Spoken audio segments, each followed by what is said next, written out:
Assalamualaikum warahmatullahi wabarakatuh. Kuliah kita hari ini kita akan melanjutkan pembahasan mengenai variabel random. Nah, kali ini kita akan membahas tentang variabel random continue. Masih ingat tentang variabel random? Variabel random ini adalah sebuah fungsi yang memetakan ruang sampel S ke bilangan real, di mana bilangan real itu mencerminkan probabilitas dari variabel random tersebut. Kalau kemarin waktu kita membahas tentang variabel random binomial, itu termasuk ke dalam variabel random discrete. Apa itu variabel random discrete? Yaitu variabel random yang dia itu cirinya adalah dihasilkan dari sebuah percobaan yang jumlah varian variabel randomnya itu bisa dihitung atau jumlahnya itu discrete. Misalnya kalau kemarin kita menggunakan contoh penonton sepak bola ya. Jadi ada dua kubu, fans Real Madrid sama fans Barcelona. Nah, di situ kita ingin mengambil 3 orang sampel secara acak. Nah, 3 orang sampel itu, dari 3 orang itu kita bisa menghitung berapa banyak nih fans Barcelonanya. Misalkan berapa jumlah fans Barcelona yang terpilih itu kita simbolkan sebagai X. Nah, X ini adalah variabel random yang nilainya berkisar dari 0 sampai 3. Misal dari 3 orang itu 3-3-nya fans Real Madrid. Berarti X yaitu jumlah fans Barcelona yang terpilih adalah 0. Kalau dari 3 orang itu 2 diantaranya adalah fans Barcelona, berarti nilai X-nya adalah X sama dengan 2. Jadi nilai X di contoh yang kemarin itu nilainya terbatas. Nilainya hanya bisa 0, 1, 2, atau 3. Nah, contoh lainnya misalkan adalah jumlah anak laki-laki seorang raja, di mana raja itu punya 4 anak.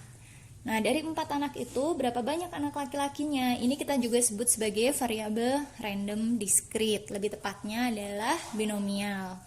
Nah, jadi misalkan jumlah anak laki-lakinya 4-4-nya itu anak laki-laki misalnya ya. Tadi anaknya ada 4, 4-4-nya anak laki-laki. Berarti X sama dengan 4. Nah, itu adalah ciri-ciri variabel random discrete di mana nilai X-nya itu terbatas. Bagaimana dengan suatu variabel random di mana nilainya itu bisa kita bilang tidak terbatas ya, nilainya itu banyak ya. Atau ciri yang lebih jelas itu bisa kita lihat dari nilai variabel randomnya itu continue atau berada pada suatu range nilai. Nah, maksudnya gimana? Yang tadi juga sama berada pada range nilai. Misalkan penonton sepak bola tadi ya, nilai X-nya berada pada range 0 sampai 3. 0 sampai 3 iya, tapi tidak berupa range yang continue. 0 sampai 3-nya discrete, berada pada titik-titik 0, 1, 2, 3. Nah, di sini tidak kontinunya gimana? Tidak ada nilai seperti 1,2 misalnya. Nggak ada orang 0,2 ya. Nah, sedangkan variabel random continue ini karena dia berada pada range nilainya bisa tak hingga banyaknya variannya. Misalkan contohnya kecepatan mobil atau konsentrasi bahan kimia tertentu di dalam sampel air, tinggi orang, itu variannya itu sangat banyak. Jadi bukan berupa titik-titik discrete. Tinggi orang misalnya bisa jadi tingginya 155,2, 155,3, 155,4. Kalau misalkan pengukurnya itu sangat presisi, misalnya sampai 3 angka di belakang koma, bisa jadi tinggi yang terukur itu 162,154. Nah, jadi di sini nilai dari variabel random ini sangat banyak sekali jumlahnya, atau bisa kita bilang nilainya tak terhingga. Karena suatu nilai, semakin presisi nilai, semakin banyak range nilainya ya. Nah, jadi ciri-cirinya kita bisa lihat kalau variabel random continue, nilainya itu continue, berada pada suatu range dan nilainya itu memungkinkan semua titik di dalam range tersebut. Artinya koma-komaan sedetil apapun bisa masuk ke dalamnya.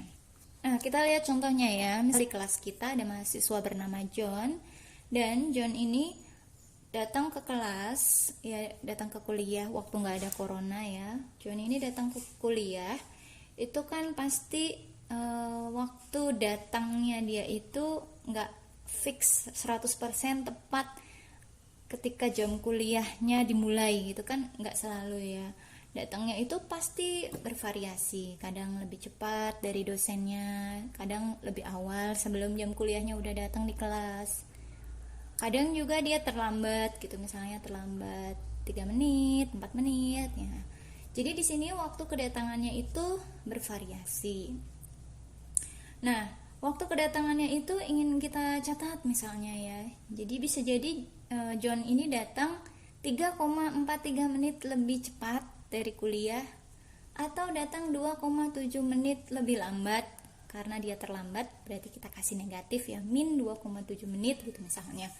Dan lain-lain ya. Jadi ada sangat banyak sekali varian di sini. Nah, variannya ini yang jumlahnya tak terhingga ini, jadi nilai variabel randomnya bersifat kontinu karena dia memiliki range nilai yang tak terhingga.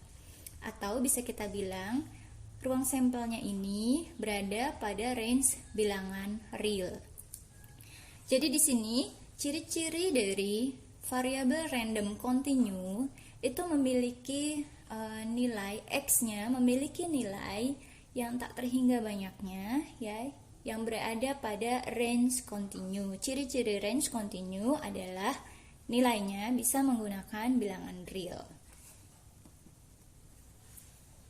Nah, tadi kita ingin meneliti berapa menit ya John datang ke kelas lebih awal dari kuliah ya pada suatu hari tertentu. Nah, jadi berapa menit John datang lebih awal ke kelas ini bisa kita simbolkan dengan variabel x. Jadi x ini adalah sebuah variabel random yang nilainya bisa berupa misalkan 3,43 menit, min 2,7 menit, 10,55 menit dan seterusnya.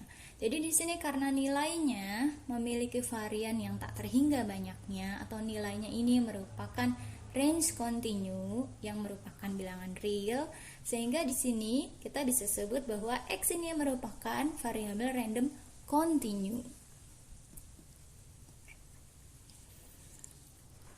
Nah, kalau kalian sudah bisa membedakan antara variabel random discrete dengan variabel random continue, ciri-cirinya ingat, discrete itu nilai x-nya terdiri dari titik-titik saja yang jumlahnya bisa dihitung. Sedangkan variabel random continue, nilai x-nya bukan berupa titik-titik, tapi kalau kita gambarkan ke dalam kurva, bentuknya berupa garis. Jadi nilai berapapun yang berada pada rentang garis tersebut bisa menjadi nilai x, termasuk nilai koma-komaan ya. Kalau kita ingat kembali waktu kita membahas tentang variabel random discrete, di dalam variabel random discrete kita bisa menghitung nilai probabilitasnya. Dulu kita sebut dengan istilah probability mass function atau PMF. Sepertinya di pertemuan sebelumnya saya menyebutnya sebagai probability density function ya. Sebenarnya itu sama saja, tapi sebenarnya untuk variabel random discrete yang lebih tepat adalah probability mass function. Probability density function adalah istilah yang lebih tepat digunakan untuk variabel random continue. Nah, di sini waktu kita membahas di pertemuan sebelumnya yaitu variabel random binomial, kita menggunakan rumus ini. Kombinasi NK dikali dengan P pangkat K dikali dengan 1 min P pangkat N min K. Ini adalah rumus yang di pertemuan sebelumnya sudah kita pelajari ya, untuk percobaan yang sifatnya termasuk ke dalam binomial. Nah, bagaimana dengan variabel random continue sekarang? Jadi pada variabel random continue coba diingat lagi yang tadi saya sebutkan, varian nilai dari variabel x tersebut disebut continue karena dia nilai x-nya itu berbentuk range continue, di mana variannya itu jumlahnya tak terhingga banyaknya. Misalkan tadi menit datangnya John ke kelas. Bisa jadi menitnya itu kalau kita buat komanya sedetil 10 angka di belakang koma ya, Bisa jadi John datang ke kelas 3,3475216570 menit sebelum kuliah dimulai. Bisa jadi John datang ke kelas, ya seterusnya lah, sangat banyak sekali variannya ya. Nah, di sini kita bisa mengatakan bahwa varian dari nilai variabel random continue itu jumlahnya banyaknya adalah tak terhingga. Jadi, berapa probabilitas untuk setiap variannya, untuk setiap nilainya?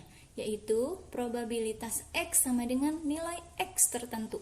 Karena jumlahnya tak terhingga, ingat kembali bahwa total probabilitas semuanya yang ada di ruang sampel totalnya adalah 1. Nah, sedangkan untuk setiap kejadian, setiap titik di dalam range continue, jumlahnya kan tak terhingga ya titiknya. Maka untuk setiap titiknya, probabilitasnya coba saja dibayangkan 1 dibagi tak terhingga. Nah, sesuatu yang dibagi dengan tak terhingga itu hasilnya adalah 0. Jadi, untuk variabel random continue, untuk nilai X tertentu, untuk nilai X sama dengan suatu nilai tertentu, di sini ditulis sebagai X kecil ya.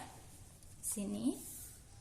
Jadi, untuk suatu titik tertentu, nih tandanya sama dengan ya, probabilitas pada titik tersebut nilainya adalah 0.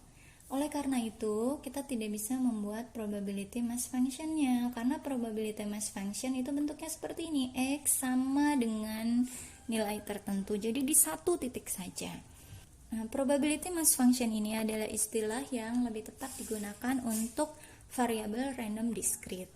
Sedangkan untuk variabel random continue di sini, nah di sini kita akan sebut dengan istilah probability density function. Apa perbedaannya probability density function dengan probability mass function? Kalau probability mass function tadi dia itu menggunakan tanda sama dengan. Jadi ini adalah probabilitas pada suatu titik tertentu ya. Jadi probabilitas pada titik tertentu. Sedangkan untuk variabel random continue di sini probability density function ini adalah probabilitas yang berada pada suatu range. Misalkan kita sebutkan range-nya itu dari A sampai B. Nah, jadi di sini kita ingin menghitung probabilitas. Kalau yang tadi itu tandanya sama dengan, kalau sekarang tandanya adalah X lebih dari sama dengan A kurang dari sama dengan B. Nah, inilah yang akan kita hitung. Kalau di setiap titiknya di sini ini ada banyak titik-titik ya yang jumlahnya tak terhingga. Nah, kalau di setiap titiknya probabilitasnya tadi adalah 0. Sehingga kalau kita ingin menghitung probabilitasnya kita harus menghitung berupa range dari nilai X lebih dari sama dengan A sampai nilai X kurang dari sama dengan B. Nah, bagaimana kita menghitung nilai probabilitas yang ada di sini di antara A sampai B? Nah, probabilitas ini merupakan area di bawah kurva ini. Ini yang diarsir ya.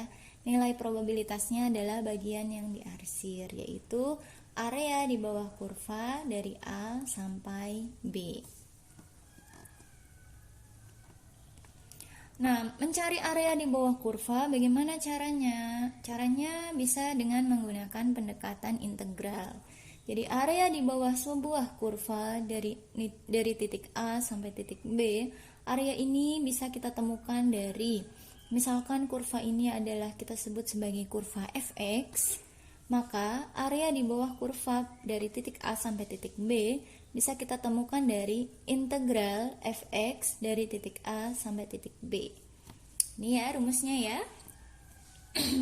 Jadi probability density function dari X lebih dari sama dengan A sampai kurang dari sama dengan B, nilainya bisa kita dapatkan dari integral dari fx dx dengan batas bawah A dan batas atas B. Nah, sebuah probability density function dari variabel random discrete continue ini memiliki beberapa properti. Yang pertama, kalau kita ingin mencari probabilitas di satu titik tertentu, nilainya adalah 0. Kemudian properti yang kedua, nilai dari fx itu adalah nilai non negatif. Jadi misalkan probabilitas ya, itu tidak mungkin memiliki nilai negatif, probabilitasnya min 0,1 itu nggak ada. Jadi nilai dari fx itu lebih dari sama dengan 0. Kemudian ini juga sebenarnya sama dengan probabilitas pada variabel random discrete ya, bahwa jumlahan semua probabilitas pada ruang sampel adalah 1. Nah, kalau di dalam variabel random continue ini diterjemahkan sebagai total area di bawah kurva, keseluruhan kurvanya. Total area di bawah kurva itu adalah 1.